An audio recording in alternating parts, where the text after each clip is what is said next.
douane, banque, assurance, transporteur. Éloignés géographiquement de différentes cultures et travaillant dans des environnements juridiques distincts. Ce sont là autant d'éléments qui rendent les opérations du commerce international risquées. On peut dénombrer 5 natures de risques. Les risques politiques, qui sont difficiles à évaluer, les risques économiques, qui entraînent une hausse des prix des matières premières ou des facultés, les risques juridiques qui ne sont pas à ignorer mais à connaître afin d'éviter les conflits pouvant naître lors de la conclusion de contrats de vente. Il y a aussi les risques de change liés à la fluctuation des cours de la monnaie. Le risque en lui-même est un événement éventuel, incertain, dont la survenue ne dépend pas exclusivement de la volonté des parties et pouvant causer un dommage. Ce sont lorsque la marchandise n'arrive pas, lorsque la marchandise arrive endommagée et lorsque la marchandise arrive après la date convenue. Le transfert des risques supportés par la marchandise du vendeur à l'acheteur est déterminé par les incoterms convenus lors du contrat de vente. Celui qui, du vendeur ou de l'acheteur, qui assume les risques est appelé l'ayant droit de la marchandise. Lors d'une vente internationale, la marchandise peut ou doit être assurée pour couvrir tout ou partie des risques encourus lors de l'acheminement. Alors, prendre en charge une marchandise non avariée et la mettre à disposition avariée et ou en retard entraîne une présomption de responsabilité. Mais les transporteurs ou les intermédiaires sont couverts par des conventions permettant d'appliquer un plafond de responsabilité. Le cas des exonérations qui vont avec sont différents en fonction de plusieurs critères. L'augmentation du plafond de responsabilité est possible si une déclaration de valeur est établie. Mais les cas d'exonération de responsabilité restent applicables. La victime doit émettre des réserves, notifiées par écrit, pour conserver ses recours contre le responsable. Il est indispensable d'assurer sa marchandise pour pallier les risques de plafonnement ou d'exonération de responsabilité. Les parties au contrat d'assurance, alors qui sont-ils? Le contrat d'assurance lie l'assureur et le souscripteur ou l'assuré. Alors c'est le souscripteur qui est appelé l'assuré. Lorsque le souscripteur est l'assuré, le contrat est synalagmatique. Sinon, il est juridiquement assis sur le principe de stipulation pour autrui. Ce contrat d'assurance est appelé assurance pour compte lorsque le stipulant est l'expéditeur et le bénéficiaire le destinataire. L'assureur a obligation de garantir les risques conformément au contrat et d'indemniser le bénéficiaire le cas échéant.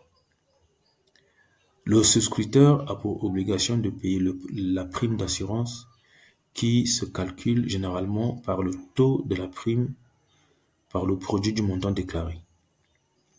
Le taux de la prime est variable selon le mode de transport, la nature de la marchandise, de 1 pour 1000 à presque 10% selon les risques.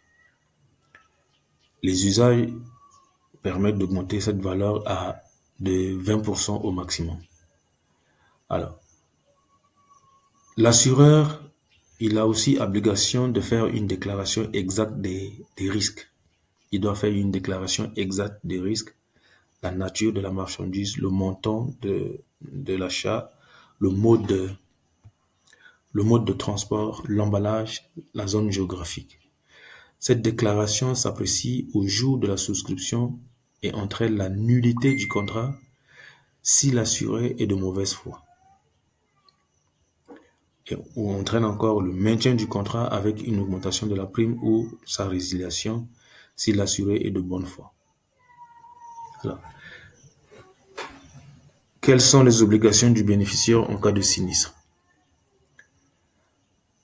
En cas de sinistre, le bénéficiaire a obligation d'informer l'assureur dès qu'il en a eu connaissance et au plus tard dans le délai fixé par le contrat de tout sinistre de nature à mettre en jeu sa garantie. Ce délai contractuel ne peut être inférieur à 5 jours ouvrés et débute le jour de l'expédition de l'avis.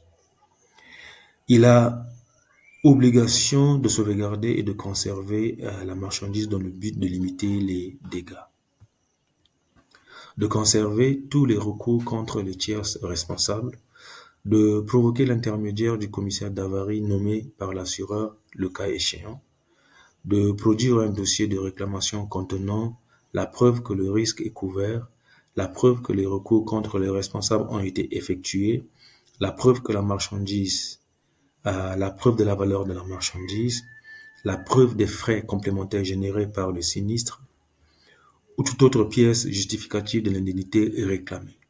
Et enfin, produire le rapport du commissaire d'avarie. Alors, quelle est la réglementation, quel est le règlement de l'indemnité en cas de sinistre? En cas de sinistre et lors du règlement de l'indemnité, le bénéficiaire va signer le document appelé quittance.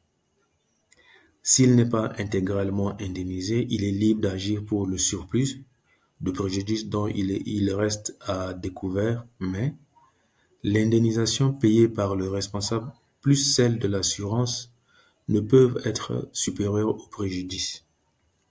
Le bénéficiaire est tenu de rembourser l'assureur. C'est ce qu'on appelle la répétition de l'indu. L'assureur a un recours contre le responsable à concurrence de l'indemnité réglée au bénéficiaire. Alors, ici, quels sont les tribunaux compétents pouvant régler ces litiges, ces différends? Le tribunal compétent est le tribunal du domicile du défendeur.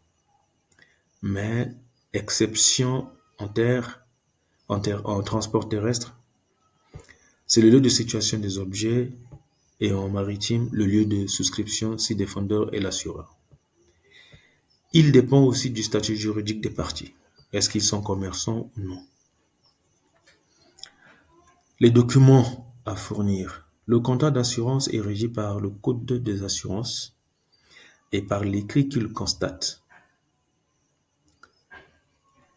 La police d'assurance. L'écrit qu'il constate, c'est la police d'assurance, bien sûr.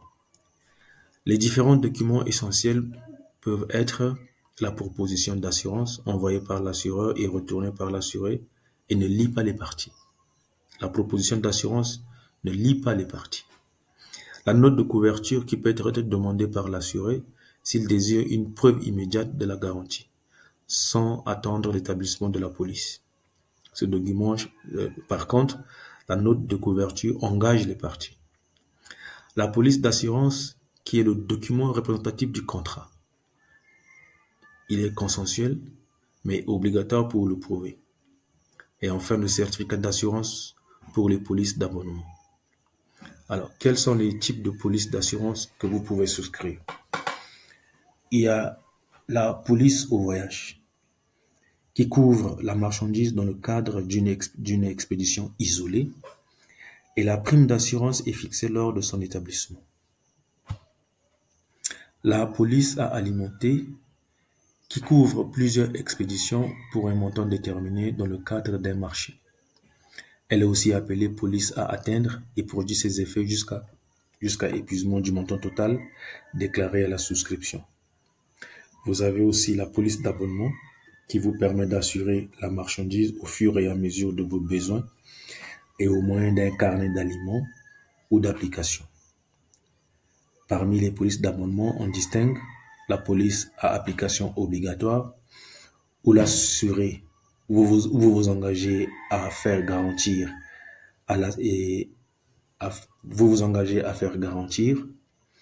et l'assureur à couvrir aux conditions préétablies toutes les expéditions rentrant dans le champ de la garantie. Des polices à application facultative lorsque vous donnez votre garantie sur une simple demande et cela vous demeurez libre de faire jouer votre police.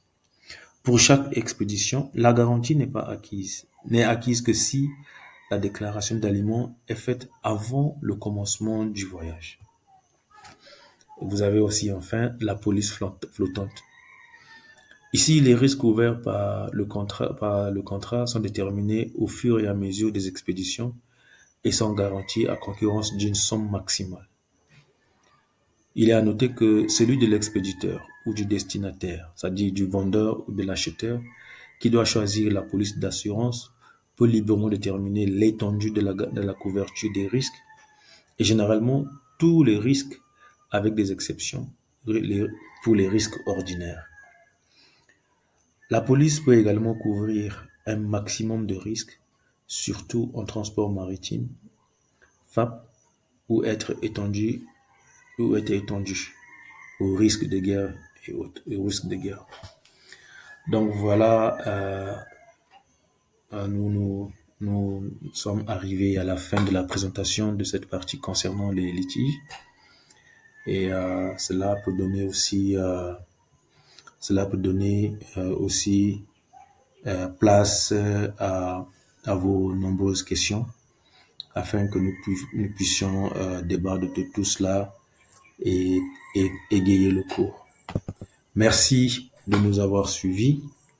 Portez-vous bien de là où vous vous trouvez et à la prochaine séance pour pouvoir débattre de cette partie du cours. Ciao.